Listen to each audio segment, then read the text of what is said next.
Entonces tenemos el punto 1, que tiene que ver con acceso, formalización de tierras. Decía Consuelo, y eso es una cosa comúnmente aceptada, y es como el análisis que nos tiene aquí también, cómo el problema agrario ha sido centro del conflicto. Entonces, ese es un punto central. Lo que está establecido en el acuerdo para cambiar esa situación del sector agrario es algo que se desarrolla muy levemente en el Plan Nacional de Desarrollo y de hecho no cumple con lo que estaba establecido o lo que está establecido en el acuerdo final. Veamos, fondo de tierras.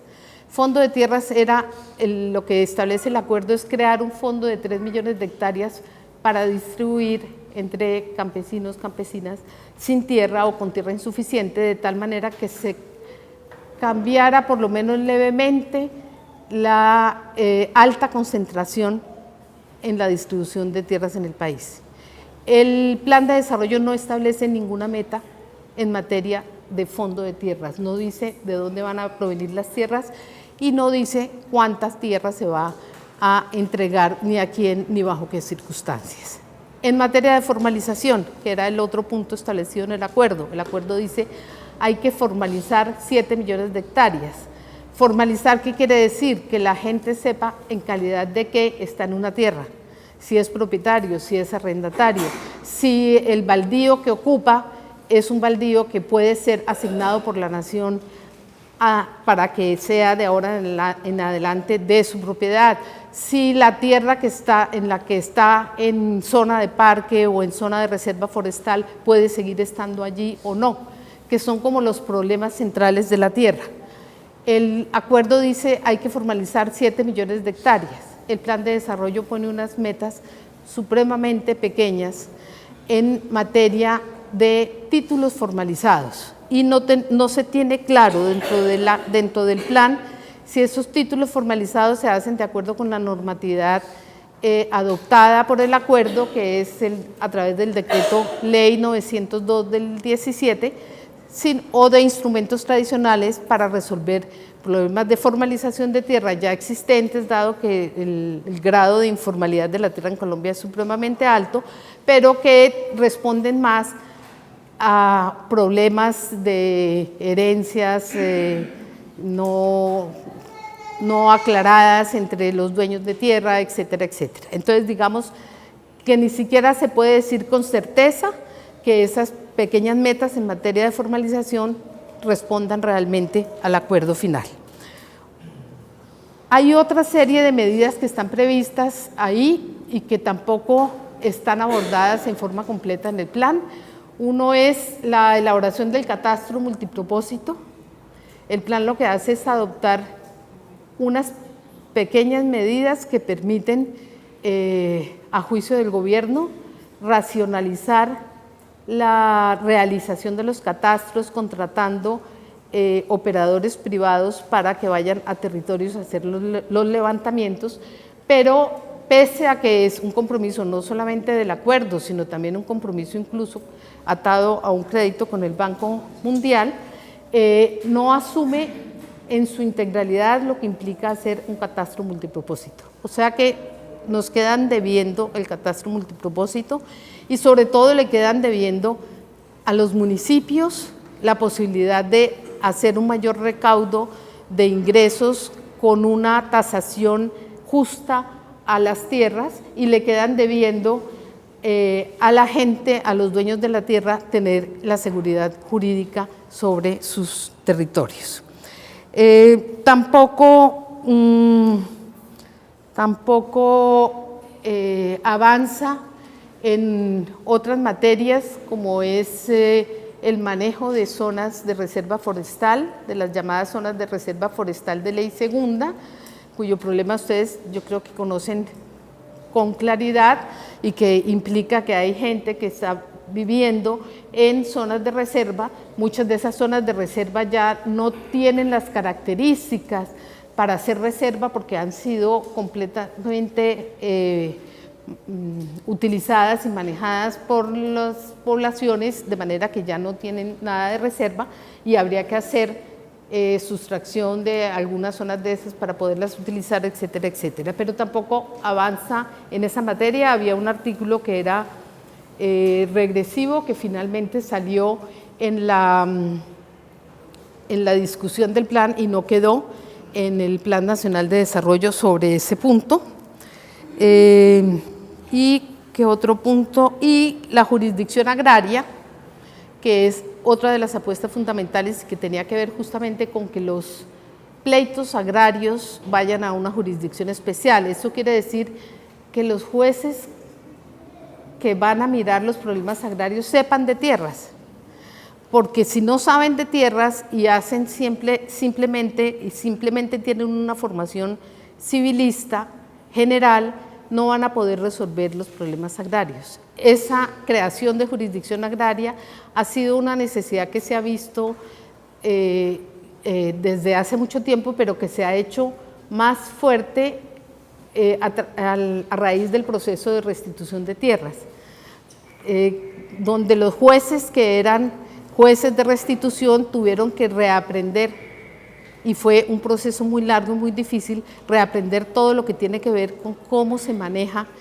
el problema agrario, porque no es lo mismo mirar el problema agrario en un proceso de justicia transicional que mirar el problema agrario desde una perspectiva civilista general. Entonces, digamos que esa creación de la jurisdicción agraria también queda pendiente, como queda pendiente en buena parte la política de adecuación de tierras. Ustedes aquí han hablado, por ejemplo, ayer de las necesidades de riego, de las dificultades que hay con el riego y drenaje. Eso es una dificultad que tienen en general los campesinos de este país. Del total de hectáreas que son aptas para la agricultura, una mínima parte tiene riego permanente. El riego contribuye a que la productividad del campo sea mayor, a que se produzca más y mejor. Entonces, ese punto también es abordado solamente en unas partes muy pequeñas por el plan de desarrollo, que son las que tienen que ver con cómo se cobra el servicio de adecuación de tierras, pero no se hace una reforma de la ley existente que vaya en favor de la pequeña agricultura familiar y comunitaria. Entonces, digamos que desde el punto de vista rural no se ve que haya una apuesta real en el plan de desarrollo, no digamos ya solo por el cumplimiento del acuerdo final, sino digamos que por la búsqueda de un desarrollo rural integral. Entonces, digamos que ese es un punto que es difícil. Uno puede entender, por supuesto, que el gobierno es un gobierno que tiene unos intereses distintos, pero lo que nos corresponde hacer desde el punto de vista de seguimiento de acuerdo es identificar justamente cuáles son esos problemas fundamentales en esa parte. Hay otras apuestas que tienen que ver, ahí hay un punto que ya que estoy hablando de tierras, y recordando un poco la conversación de ayer por la tarde, voy a mencionar acá que tiene que ver con los predios rurales para los proyectos productivos de los reincorporados. Ustedes recuerdan que hubo un decreto a finales del gobierno pasado en el que se permitía que se compraran predios para cooperativas y que esa era una forma de que si había recursos para la compra, era una forma en la cual se podía acceder a esos predios. Ahora lo que establece es que los predios donde se desarrollen o se vayan a desarrollar proyectos productivos por parte de la población en proceso de reincorporación sean transferidos directamente por la Sociedad de Activos Especiales, que es la sociedad que tiene en su poder predios que han sido objeto de extinción de dominio, etcétera, etcétera, a los beneficiarios que indique la agencia, la ANR. Entonces, digamos que no soluciona por completo el punto de compra de tierras y de disposición de tierras para reincorporados, pero abre una ventana más que puede permitir que eso se solucione siempre y cuando los predios provengan de esa fuente. Entonces habría que ver de todos los predios en los que hay proyectos productivos, qué pasa de dónde vienen y si los tiene la Sociedad de Activos Especiales. Eso quiere decir que ya no irían esos predios, como estaba previsto antes, a la unidad de restitución de tierras, sino que podrían pasar directamente a reincorporados. Eso me parece que es una luz, es una posibilidad, es algo que es bueno que ustedes tengan claro también para que puedan ver si hay algún tipo de posibilidad por esa vía. ¿Cómo estamos de tiempo? Cortos, pero bueno. Entonces, bueno, entonces fondo de tierras.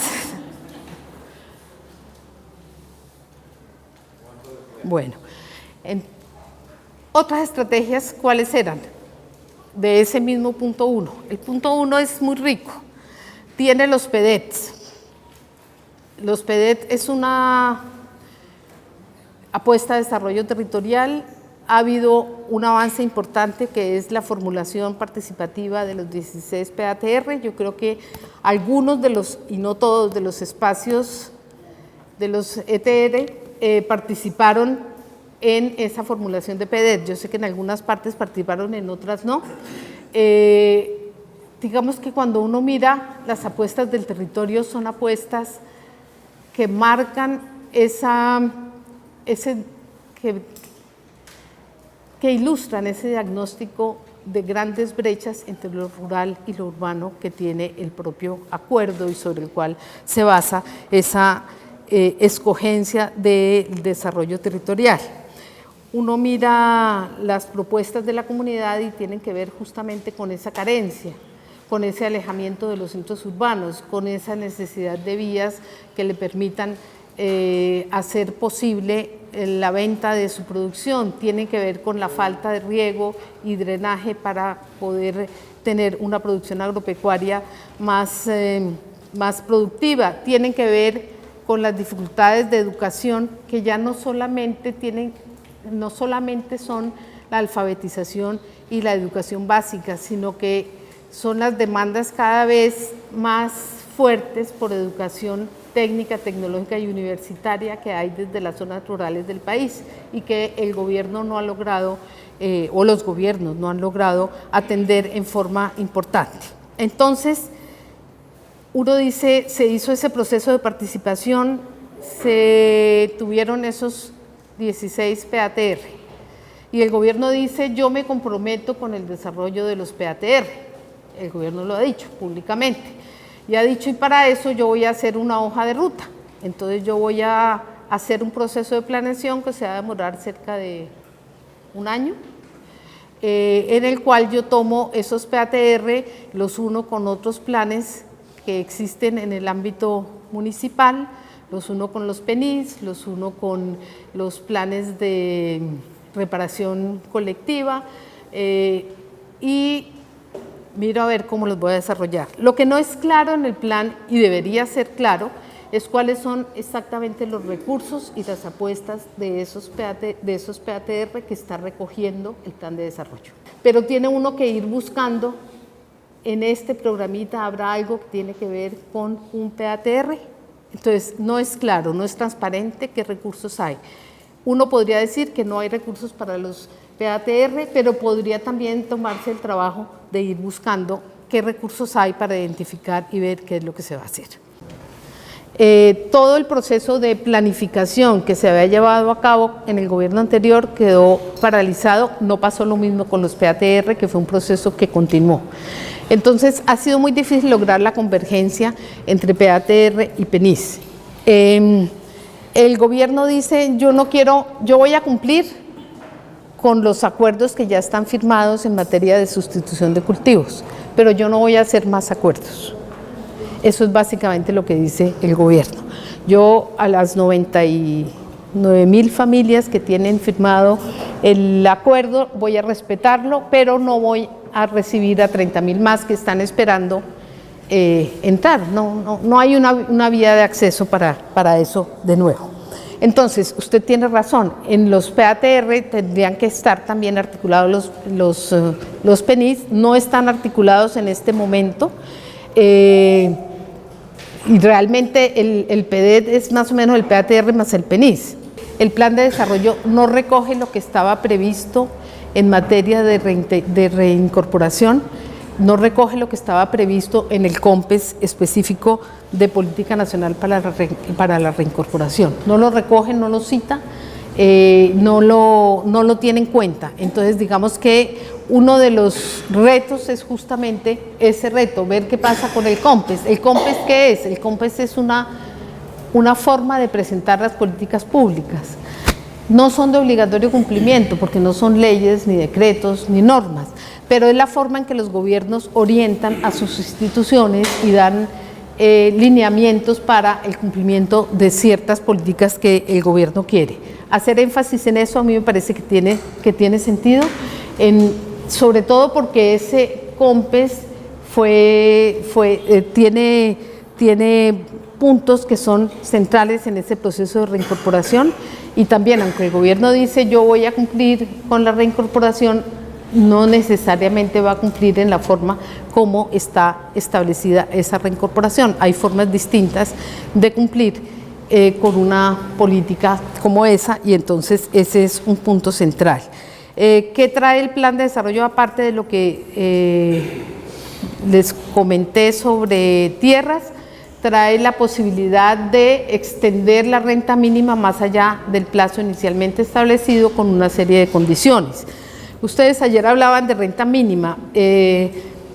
Pastor decía que le preocupaba tremendamente que esa renta mínima se estuviera convirtiendo o se pudiera convertir en un factor que impidiera un cambio más importante y que la gente estuviera pendiente solamente de la renta mínima.